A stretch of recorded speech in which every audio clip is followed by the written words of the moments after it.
नमस्कार साथियों, स्वागत आप सभी का पीके एडवांस साइको यूट्यूब चैनल पर। चर्चा आज हम करेंगे केबीएस की कट ऑफ क्यों कम रहने के क्या कारण हैं, क्यों कम रह सकती है, और साथ में थोड़ी सी हम चर्चा करेंगे कि केबीएस की जो पुराना रिकॉर्ड है उसके आधार पर क्या कट ऑफ आपके रह सकती है। इन सारे मुद्दों पर हम चर्चा करेंगे।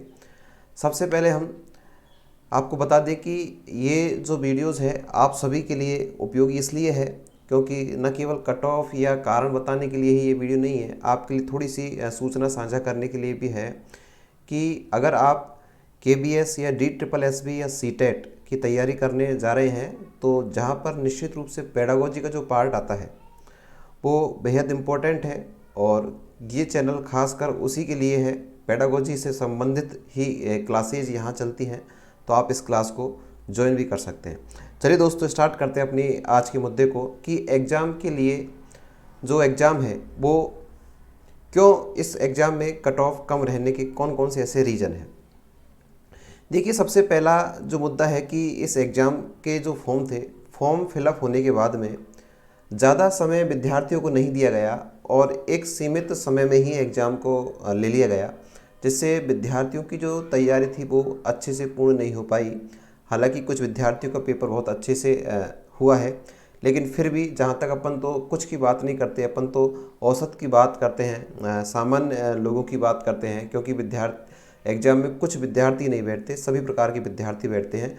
तो जहाँ तक मेरा मानना है कि इस एग्ज़ाम के लिए जो केबीएस ने बहुत कम समय एग्ज़ाम फॉर्म के बाद में दिया, इसके कारण विद्यार्थियों की जो तैयारी थी वो कहीं ना कहीं थोड़ी सी कमी उस तैयारी में रही।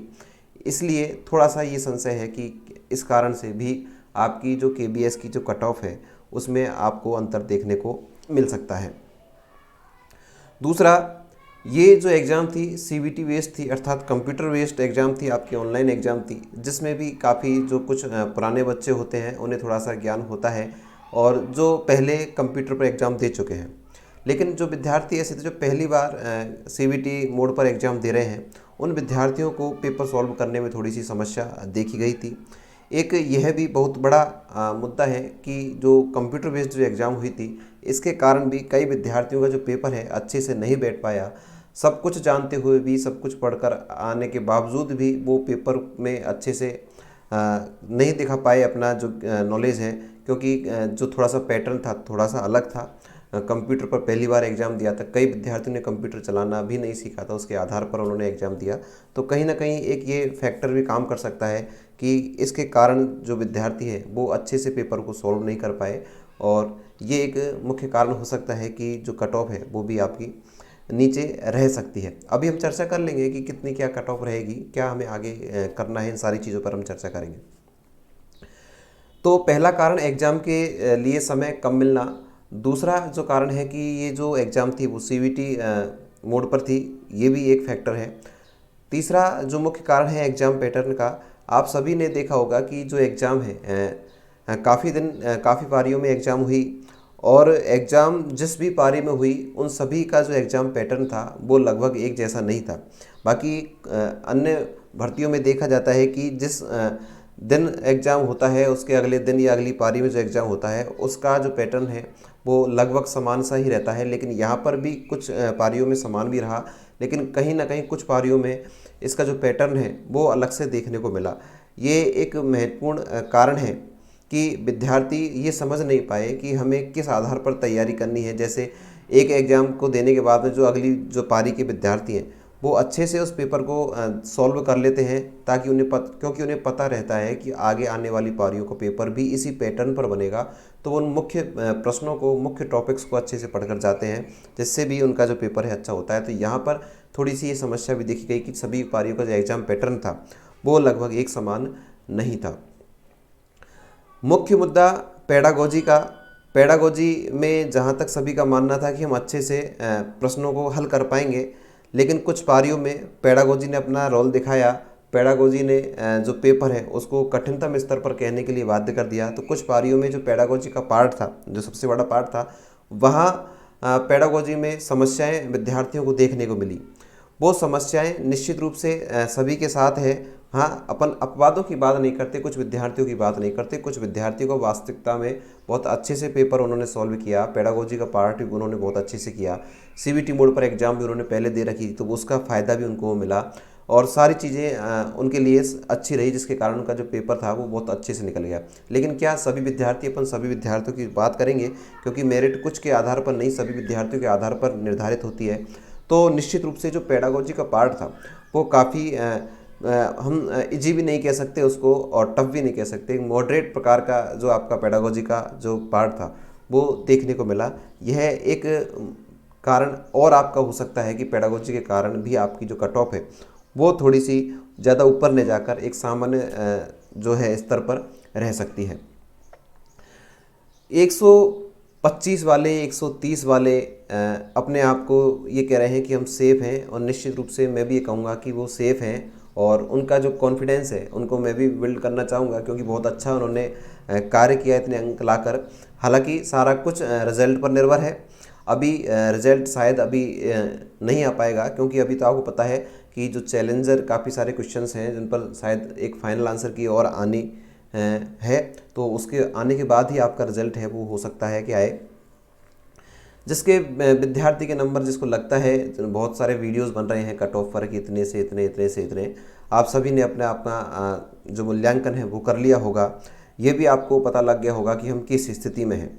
100 से नीचे, 110 से नीचे अगर जनरल वालों की बात करें हम, वो अगर हैं तो निश्चित रूप से मैं उनसे केवल यही कहूँगा कि वो अपना पूरा फोकस नेक्स्ट एग्ज़ाम पर दें, नेक्स्ट एग्ज़ाम की तैयारी में अच्छे से लग जाएं, अपने कॉन्फिडेंस को लो नहीं होने दें। कारण क्या है कि एग्ज़ाम में हम तैयारी अच्छे से कर जाते हैं, कई बार हम एग्ज़ाम में जो पेपर है उसको अच्छे से सेट नहीं कर पाते हैं।